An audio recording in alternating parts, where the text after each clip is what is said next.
Speaker, this is not just a case of cities going along badly. This is about cities that are bankrupt.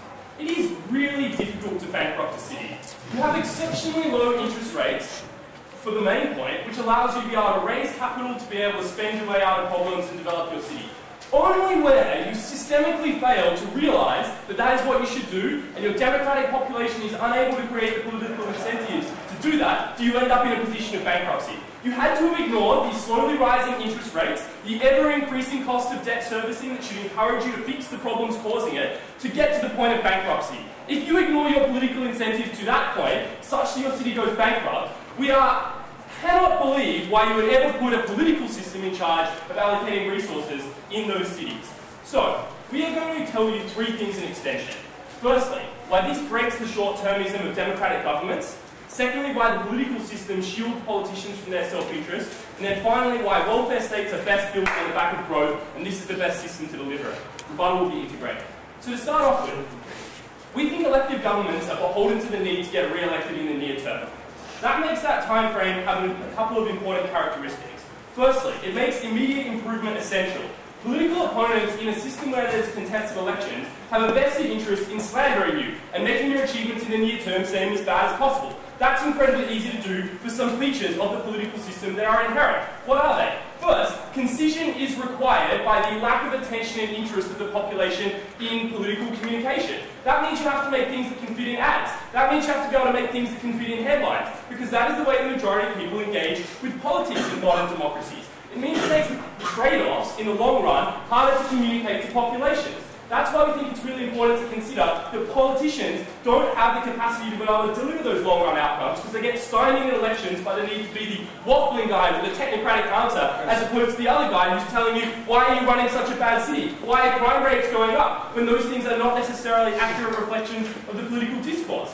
The second reason why it's hard to make long-term promises in political dynamics is that it requires the trust of citizens. It's systemically low in a lot of democracies around the world, where people answer that the entire political system does not have their trust. And that's particularly in a case where both parties have led that city to failure, in which is the case in which you have to have been in which you go through a bankrupt city. Both parties, pretty much, Mr. Speaker, must have been in charge of the city by the time it gets to the point of bankruptcy. Because there are so many intermediate crises that should trigger a political change that have not been able to do so to get to that point. So in that point of especially low trust, your capacity as a politician to say to the voters, trust me, I'll deliver you outcomes in the long run, is diminished by the fact that they see you as a politician and therefore don't accept that they should trust you. We just think that the empirical evidence that these cities have failed would be another reason to suggest that politics in them don't work. We think finally though that Mr. Speaker, the final reason is that there's no coherent narrative of policies and governmental responsibility for the cause of their failure. That's because people have a deep-seated political identity that informs their attitude to the facts.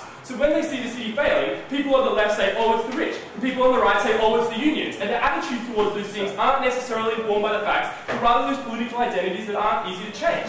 But the reason why those aren't easy to change is because these types of failures happen over the long term. So there's a complex mixture of policies and decisions over the long run, and yes, there are external forces that can be blamed, and every side has an incentive to point to the other party's problems or the external forces, and that means that no party's incentive exists. So there's no incentive for you to say, I need to think about the Democratic government, the Democratic Party's chances 25 years from now, because in those 25 years, lots of shit is going to happen that you're not going to be able to control. So the rational incentive of politicians is to try and bolster their political support now, because the chances of them being able to reliably deliver it in the long run don't make those short-term trade-offs worth it. And that's why we told you in the point of information, the classic illustration is Detroit's billion-dollar art collection. Because we think in the long run, when that city gets to the point of bankruptcy, the state is going to force them to have a fire sale at the last minute. We think that is the type of long-termism that only gets applied at the very last minute, and that's when the states go worse. And that's where we think we have to turn away from these types of political systems that fail. No, thank you. Second plank of our extension,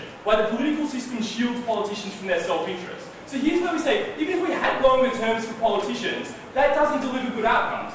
Jody tells us that they have the same sort of incentive structures. I've already told you why those incentive structures are actually different, but let's imagine that they have the same sort of incentive structures for a second. We think there are lots of really easy answers to a lot of really vexed political questions. There are technocratic ways to answer a lot of the key things that we have disputes about. Why do we not come to those technocratic answers? The first reason is that institutional elites shield politicians from the need to engage in those. There are vested interest groups, like some unions, for example, teachers' unions, that have vested incentives in small class sizes because it increases the number of teachers. Vis-a-vis the evidence that suggests that actually small class sizes are the biggest indicator of educational performance. You need the loyalty of those vested interest groups most when you're in a crisis, because your capacity to be able to run on your record is diminished. So you need those inner workings and political subgroups to be able to back you, and so you have to give them the things that you want. The second reason why that doesn't occur in this scenario is that the rich are able to manipulate the issues, such as choices aren't put to people. And that's because they're both rich are able to give big donations to both parties, which means the type of political issues that would resolve that aren't given to the people. We think the final reason why that might occur is the sheer skill sets of the government, where you don't have the capacity to pay politicians more because voters don't like that. Your capacity to get people who have skills in these areas is fundamentally undermined over the long run. We think that it makes perfect economic sense to do lots of things to help the poor, and I'm going to explain why those incentives are actually acted on after I take closing. Sure. If the problems of cities going bankrupt are endemic, why have we only seen bankruptcies during stagflation in the 70s and the global financial crisis? The two biggest economic crises in the last 50 years. Yeah, but those crises come around, right? It's eminently easy to predict them. It's a question of whether or not you put your city, not just in a bad position, but in a fundamentally terrible position such that it's unable to weather that eminently predictable political economic crisis that has come around before. What are the economic incentives that we think corporations act on to help the poor? One, we think the evidence is out there that good infrastructure and services, especially education, are the best ways to ensure that in the long run, your education system and your citizens are going to be as rich as possible. These corporations need to get the city at its highest value 25 years when their investment is cashed out, right? They have every incentive to make sure that they invest in the education of people who are 12 years old when they buy the city, because they're the workers that are going to generate the most amount of money when their shareholders actually get their value.